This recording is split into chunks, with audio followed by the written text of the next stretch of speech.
Hola, me presento, mi nombre es Angie Bernal. Hola, mi nombre es María Paula Vázquez. Buenas tardes, mi nombre es María Camila Bernal Chaparro. Explorando los conceptos del aprendizaje y la conducta. En este video exploraremos una serie de temáticas clave en el campo del comportamiento humano y animal. Analizaremos la extensión de la conducta condicional, un proceso fundamental en el aprendizaje que involucra la desaparición gradual de una respuesta previamente condicionada. Además, examinaremos el procedimiento de castigo, cómo se aplican y sus efectos en la modificación de conductas. Otro aspecto importante que abordaremos es el aprendizaje por evitación, que implica aprender a evitar consecuencias desagradables al realizar ciertas acciones. También exploraremos la interacción entre el condicionamiento clásico y operante, mostrando cómo estos dos tipos de aprendizaje pueden influirse mutuamente. Por último, discutiremos el control de la conducta a través de estímulos, incluyendo ejemplos aplicados de cómo los estímulos pueden influir en nuestras acciones cotidianas. A lo largo del video utilizaremos ejemplos concretos para ilustrar cada una de estas temáticas y proporcionar una comprensión más profunda de cómo funciona en el mundo real. Comencemos nuestro viaje en el fascinante mundo del comportamiento y el aprendizaje. Inicialmente estableceremos la importancia del aprendizaje. El aprendizaje y la conducta son dos conceptos fundamentales en el campo de la psicología y desempeñan un papel esencial en la vida cotidiana de las personas. Esos conceptos nos ayudan a comprender cómo los individuos adquieren nuevos conocimientos, desarrollan habilidades y se adaptan en su entorno. En la sesión número 1 hablaremos sobre la extinción de la conducta condicionada. El condicionamiento clásico, también conocido como condicionamiento pavloviano o aprendizaje asociativo, es un proceso fundamental en psicología que se basa en la idea de que los organismos aprenden a asociar estímulos y respuesta. Fue descubierto y desarrollado por el filósofo ruso Ivan Pavlov a finales del siglo XIX y principios del siglo XX, y su trabajo sentó la base para comprender cómo se forman las respuestas condicionadas. Proceso de condicionamiento clásico. Está el estímulo incondicionado, que en el proceso comienza con un estímulo incondicionado, que es un estímulo de forma natural y automática que desencadena una respuesta específica en un organismo. Por ejemplo, en el experimento de Pavlov, el estímulo incondicionado fue la comida, que provoca naturalmente la salivación de los perros. La respuesta incondicionada es la respuesta automática e involuntaria que se produce como resultado del estímulo incondicionado. En el caso de los perros de Pavlov, la salivación ante la comida es la respuesta incondicionada. El estímulo condicionado se introduce este estímulo incondicionado, que inicialmente no provoca la respuesta que se está estudiando. En el experimento de Pavlov es un metrónomo sonando, es el ejemplo del estímulo condicionado. Asociación de estímulos incondicionados y estímulo condicionado. A través de la repetición de la presentación del estímulo incondicionado, la comida, junto con el estímulo condicionado, el metrónomo, el organismo comienza a asociar ambos estímulos. Después de varias repeticiones, el organismo empieza a anticipar que cuando escucha el estímulo condicionado, el metrónomo, la comida seguirá. Respuesta condicionada. Con el tiempo, el estímulo condicionado al metrónomo llega a provocar una respuesta similar a la respuesta incondicionada a la salivación en ausencia de la comida. Esta respuesta se llama respuesta condicionada. En el experimento de Pavlov, la salivación del perro ante el sonido del metrónomo es el ejemplo de la respuesta condicionada. En resumen, el condicionamiento clásico implica la formación de una respuesta condicionada mediante la asociación repetitiva entre un estímulo condicionado y un estímulo incondicionado que naturalmente provoca una respuesta incondicionada. Este proceso de aprendizaje es fundamental en la psicología y se encuentra en muchas situaciones de la vida cotidiana, desde el desarrollo de las fobias hasta la formación de preferencias y adversiones condicionadas. Hablaré un poco sobre la extinción y su relación con la supresión de una respuesta condicionada. La extinción es un proceso crítico en el campo del condicionamiento, que se relaciona directamente con la supresión de una respuesta condicionada previamente aprendida. En el condicionamiento clásico, como expliqué anteriormente, las respuestas condicionadas se forman a través de la asociación de un estímulo condicionado con un estímulo incondicionado. Sin embargo, la extinción involucra un proceso en el cual una respuesta condicionada existente disminuye gradualmente cuando el estímulo incondicionado deja de estar presente. Introducción al proceso de extinción. Cuando una respuesta condicionada ha sido establecida mediante el condicionamiento clásico, esta respuesta suele ser sólida y predecible. Pero, ¿qué sucede cuando dejamos de presentar el estímulo incondicionado que originalmente provocó la respuesta condicionada? Aquí es donde entra el juego de la extinción. La extinción es el proceso mediante el cual una respuesta condicionada previamente adquirida disminuye en frecuencia y eventualmente puede extinguirse por completo cuando el estímulo incondicionado ya no se presenta después del estímulo condicionado. En otras palabras, la conexión entre el estímulo condicionado y la respuesta condicionada se debilita gradualmente debido a la falta de reforzamiento. Ahora explicaré la relación con la supresión de una respuesta condicionada. La extinción está estrechamente relacionada con la supresión de una respuesta condicionada porque durante el proceso de extinción observamos una disminución en la frecuencia y fuerza de la respuesta condicionada. Sin embargo, es importante destacar que esta supresión no implica la eliminación permanente de la respuesta condicionada. En cambio, la respuesta puede reaparecer en ciertas circunstancias. Un aspecto interesante de la extinción es que no elimina completamente la asociación entre el estímulo condicionado y la respuesta condicionada, sino que crea una nueva asociación en la que el estímulo condicionado se asocia con la ausencia del estímulo incondicionado. Esto significa que si se vuelve a presentar el estímulo incondicionado después de un periodo de extinción, es posible que la respuesta condicionada se recupere. Esto se conoce con el nombre de recuperación espontánea. En resumen, la extinción es un proceso fundamental en la psicología del comportamiento que implica la supresión gradual de una respuesta condicionada previamente aprendida cuando el estímulo incondicionado deja de estar presente. Este proceso nos ayuda a comprender cómo las respuestas condicionadas pueden debilitarse a lo largo del tiempo y cómo pueden recuperarse bajo ciertas circunstancias, lo que tiene implicaciones importantes en la modificación del comportamiento y la psicología clínica.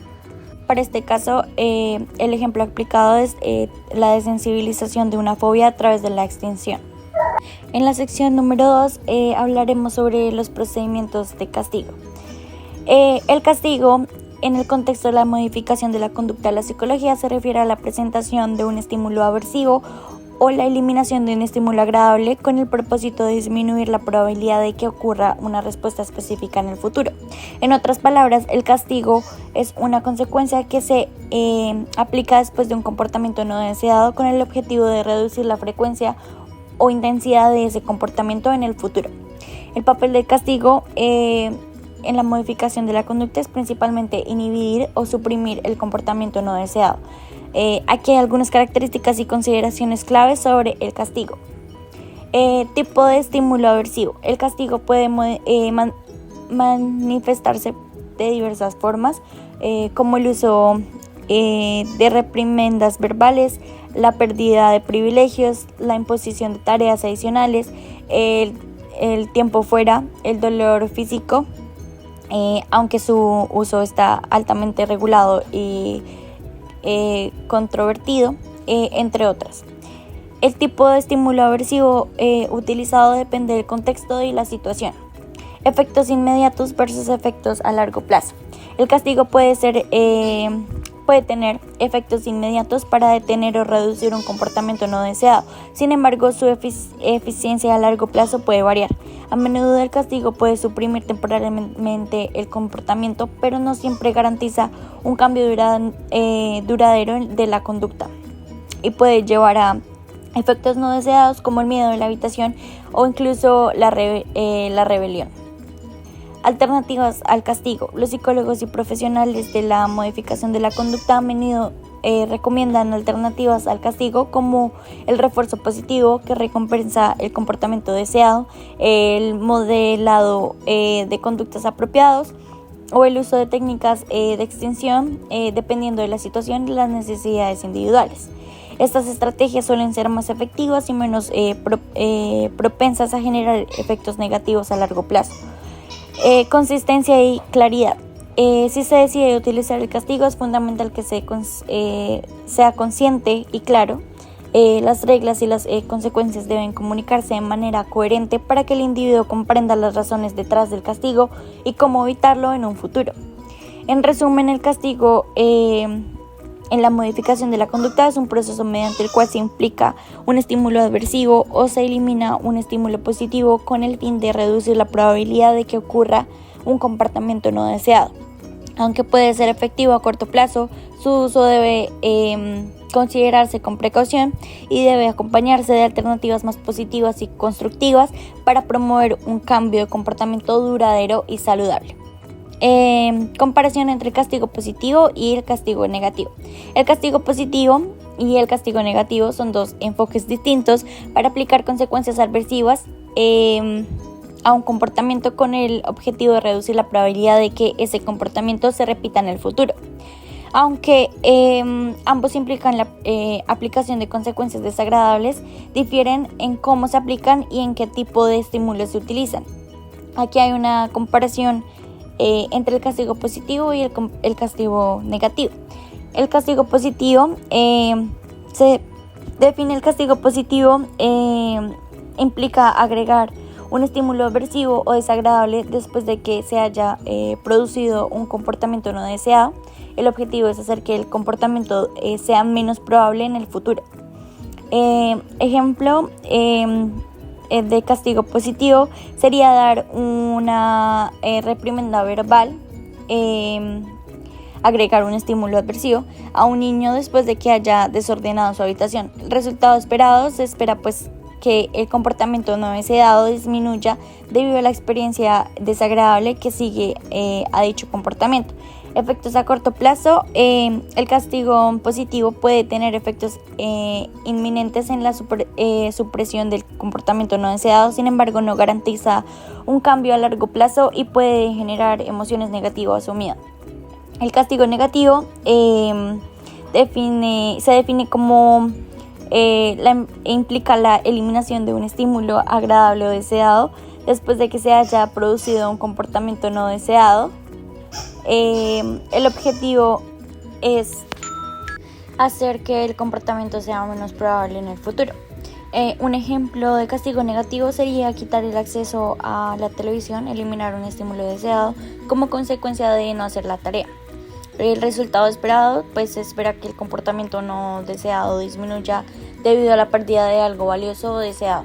Efectos a corto plazo. El castigo negativo también puede tener efectos inmediatos en la supresión del comportamiento no deseado. Sin embargo, al igual que el castigo positivo, su eficacia a largo plazo puede variar y puede generar sentimientos de frustración o resentimiento. Es importante destacar que tanto el castigo positivo como el castigo negativo tienen limitaciones y pueden tener consecuencias no deseadas. En la modificación de la conducta se promueve el uso de las estrategias más positivas como el refuerzo positivo, que es la recompensa del comportamiento deseado, y la extensión, ignorar o eliminar el refuerzo del comportamiento no deseado, que a menudo son más eficaces y menos propensas a generar efectos negativos a largo plazo. La elección entre castigo positivo y negativo debe hacerse con cuidado y considerar las circunstancias y las necesidades individuales. Para esta sección 2, el ejemplo aplicado es el uso del castigo en el entrenamiento de mascotas. En la sección número 3 hablaremos sobre el aprendizaje por evitación. El aprendizaje por evitación está estrechamente relacionado con el condicionamiento operante, ya que ambos procesos se centran en cómo los individuos aprenden a ajustar su comportamiento en función de las consecuencias que siguen a sus acciones. Aquí te explicaré cómo se relacionan estos dos conceptos. El condicionamiento operante propuesto por Skinner se refiere al proceso mediante el cual los individuos aprenden a asociar sus acciones con las consecuencias que siguen a esas acciones. En este proceso hay 4 tipos de consecuencias principales: refuerzo positivo, refuerzo negativo, castigo positivo y castigo negativo. Refuerzo positivo aumenta la probabilidad de que un comportamiento se repita al agregar un estímulo deseado o agradable después de que se produce ese comportamiento. Por ejemplo, elogiar a un niño por hacer una tarea es un refuerzo positivo. El refuerzo negativo aumenta la probabilidad de que un comportamiento se repita al eliminar o evitar un estímulo aversivo o desagradable después de que se produce ese comportamiento. Por ejemplo, dejar de regañar a un niño después de que haya limpiado su habitación es un refuerzo negativo. El castigo positivo disminuye la probabilidad de que un comportamiento se repita al agregar un estímulo adversivo o desagradable después de que se produce ese comportamiento. Por ejemplo, regañar a un niño por decir una mentira es un castigo positivo. Castigo negativo disminuye la probabilidad de que un comportamiento se repita al eliminar un estímulo deseado o agradable después de que se produce ese comportamiento. Por ejemplo, quitarle un privilegio a un adolescente después de un mal comportamiento es un castigo negativo. El aprendizaje por evitación se relaciona principalmente con el refuerzo y el castigo negativo en el condicionamiento operante. Implica que un individuo aprende a realizar o evitar una acción específica con el fin de prevenir o eliminar una consecuencia adversiva. Aquí hay un ejemplo para ilustrar el aprendizaje por evitación. Entonces, imagina a un estudiante que siempre llega a tiempo a sus clases para evitar la reprimenda de su profesor. Pues en este caso, la acción, el comportamiento operante es llegar a tiempo a su clase. La consecuencia adversiva que se quiere evitar es la reprimenda del profesor. El estudiante ha aprendido que llegar a tiempo, que es el comportamiento, evita la reprimenda, que es la consecuencia adversiva.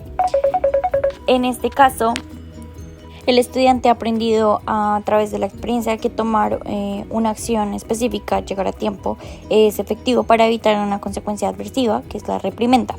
Esto ejemplifica cómo el aprendizaje por evitación se relaciona con el condicionamiento operante, ya que el individuo ajusta su comportamiento en función de las consecuencias adversivas que desea evitar o eliminar. La formación de la conducta de evitación es un proceso de aprendizaje que implica la adquisición de comportamientos diseñados para evitar o reducir las consecuencias adversivas o desagradables. Este tipo de conducta se desarrolla en respuesta a la percepción de una amenaza o situaciones negativas con el objetivo de prevenir que dichas amenazas se materialicen. Aquí hay una descripción de cómo se forma la conducta de evitación. Entonces, la identificación de la amenaza. El proceso de formación de la conducta se evidencia generalmente, comienza pues con la identificación de una amenaza o una situación adversiva. Esto puede ser como algo que el individuo percibe como peligroso, molesto, incómodo o desagradable. La amenaza pues puede ser real o percibida. La asociación con el comportamiento. Una vez pues que el individuo identifica la amenaza, comienza a asociar ciertos comportamientos con la prevención o la reducción de esa amenaza. Estos comportamientos pueden variar ampliamente según la situación y la amenaza en cuestión. El aprendizaje por consecuencias. La formación de la conducta de evitación implica un aprendizaje por consecuencias. El individuo pues aprende que al realizar ciertos comportamientos puede evitar o reducir la amenaza percibida y por lo tanto experimentar menos malestar o consecuencias negativas. Esto refuerza la probabilidad de que repita esos comportamientos en el futuro. El refuerzo negativo, la fuerza impulsora detrás de la conducta de evitación es el refuerzo negativo. Esto significa que los comportamientos de evitación se mantienen y se fortalecen porque permiten escapar de o evitar consecuencias adversivas.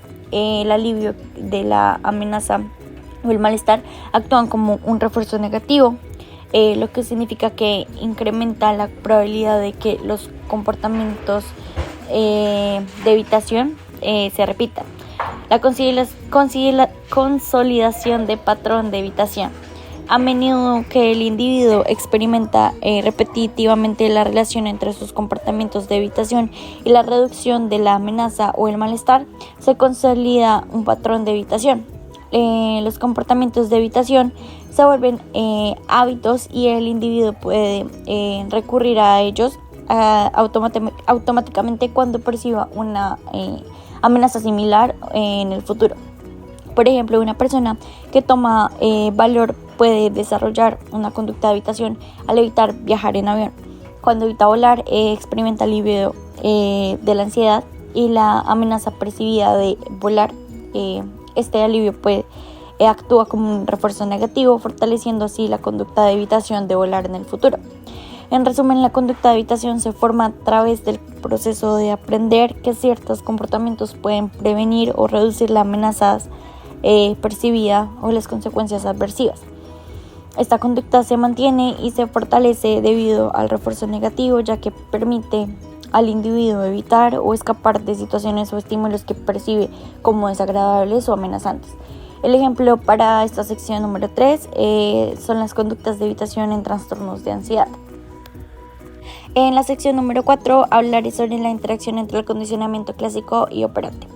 El condicionamiento clásico y el condicionamiento operante son dos procesos de aprendizaje fundamental en la psicología, y aunque son conceptos distintos, pueden influenciarse mutuamente en ciertas circunstancias. Aquí hay una discusión sobre cómo estos dos tipos de condicionamiento pueden interactuar. Interferencia entre condicionamiento clásico y operante. Respuesta de extinción. Una forma en que estos procesos pueden influenciarse es a través de la respuesta de extinción. Si un estímulo condicionado previamente asociado con una respuesta condicionada en el condicionamiento clásico, se presenta repetitivamente sin el estímulo incondicionado que solía seguirlo, la respuesta condicionada puede extinguirse. En el condicionamiento operante, la disminución de la respuesta condicionada puede verse como la disminución en la probabilidad de realizar una acción específica, que también podría estar relacionada con el condicionamiento operante. Los efectos emocionales y motivacionales. Emociones y motivación. Las respuestas emocionales y motivacionales que se generan a través del condicionamiento clásico pueden influir en el condicionamiento operante. Por ejemplo, si una experiencia adversiva previamente asociada con un estímulo condicionado provoca miedo o ansiedad, estas emociones pueden influenciar en la decisión y en el comportamiento futuro del individuo. En el condicionamiento operante, estas emociones pueden motivar a la persona a evitar situaciones asociadas con el estímulo condicionado para evitar la experiencia adversiva. La discriminación de estímulos. La discriminación de estímulos es un proceso en el que un individuo aprende a responder de manera diferente a estímulos similares.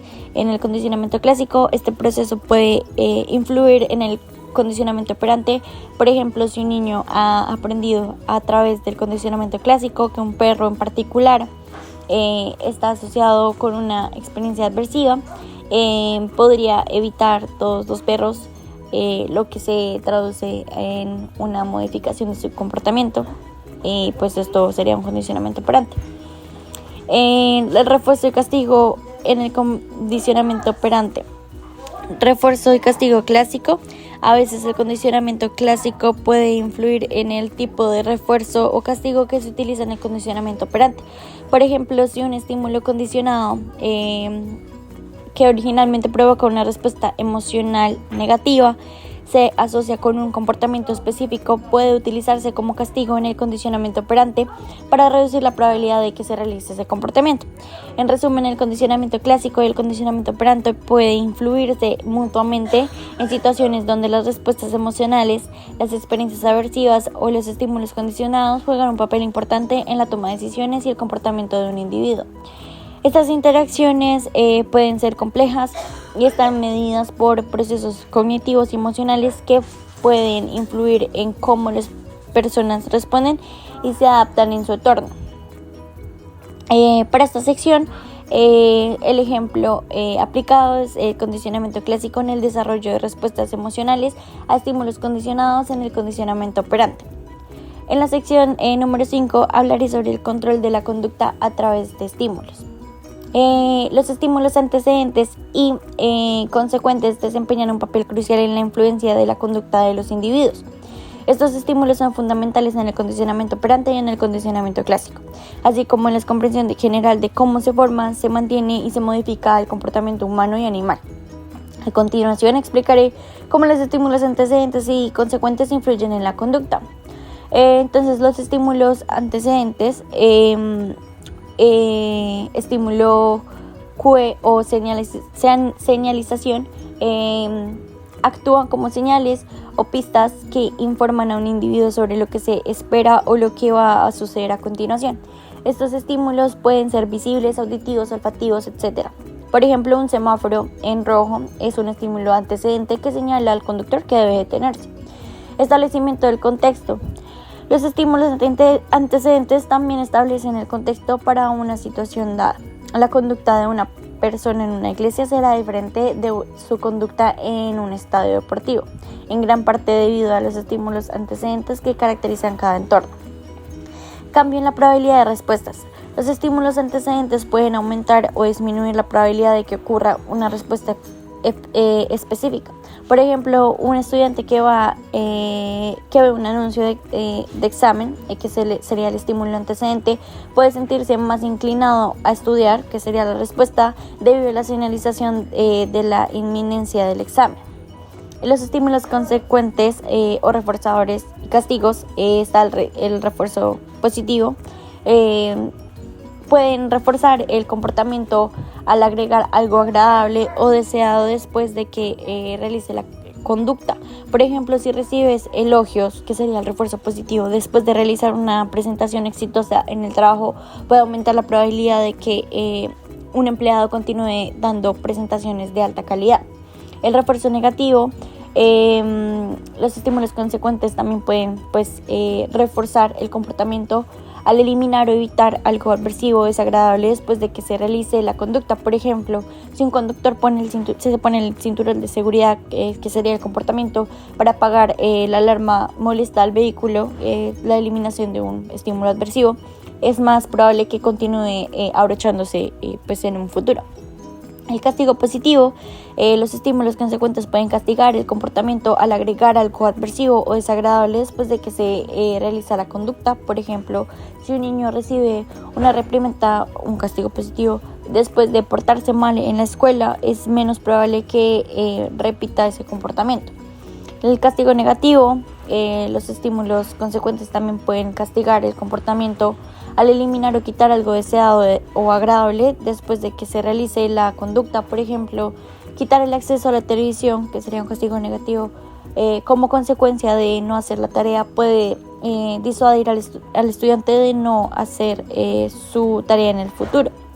En resumen, los estímulos antecedentes y consecuentes son esenciales para comprender cómo se forma, se mantiene y se modifica la conducta. Los estímulos antecedentes proporcionan información y contexto que influyen con las respuestas de los individuos, mientras que los estímulos consecuentes actúan como reforzadores a castigos que moldean la probabilidad de futuros comportamientos. Estos principios son fundamentales tanto en el condicionamiento operante como en el condicionamiento clásico y son herramientas poderosas en la modificación del comportamiento y la psicología. Ahora hablaré sobre la discriminación y generalización. Los conceptos de discriminación y generalización son fundamentales en el campo de la psicología, particularmente en el contexto del aprendizaje y la modificación del comportamiento. Estos conceptos nos ayudan a comprender cómo los individuos responden a estímulos y cómo pueden aprender a discriminar entre diferentes situaciones o estímulos. A continuación se presentará una introducción de estos conceptos. Entonces, la discriminación es el contexto en el contexto del aprendizaje. La psicología se refiere a la capacidad de un individuo para distinguir entre estímulos o situaciones que presentan diferentes sutiles. En otras palabras, la discriminación implica que una persona puede responder de manera diferente a estímulos similares basándose en sus características distintivas. Un ejemplo es, imagina un perro que ha sido entrenado para responder al sonido de dos campanas diferentes. Si el perro ha aprendido a asociar una campana con la hora de la comida y la otra con ninguna consecuencia, la discriminación significa que el perro responderá de manera diferente a cada campana. Se emocionará y anticipará la comida al escuchar la campana de la hora de la comida, pero no mostrará ninguna reacción especial al escuchar la otra campana. Generalización. La generalización, por otro lado, es la tendencia de un individuo a responder de manera similar a estímulos que comparten similitudes con un estímulo previamente aprendido. En otras palabras, un individuo generaliza cuando aplica una respuesta aprendida a situaciones o estímulos que se parecen al estímulo original, incluso si no son idénticos. Un ejemplo de generalización lo voy a tomar con el ejemplo anteriormente mencionado.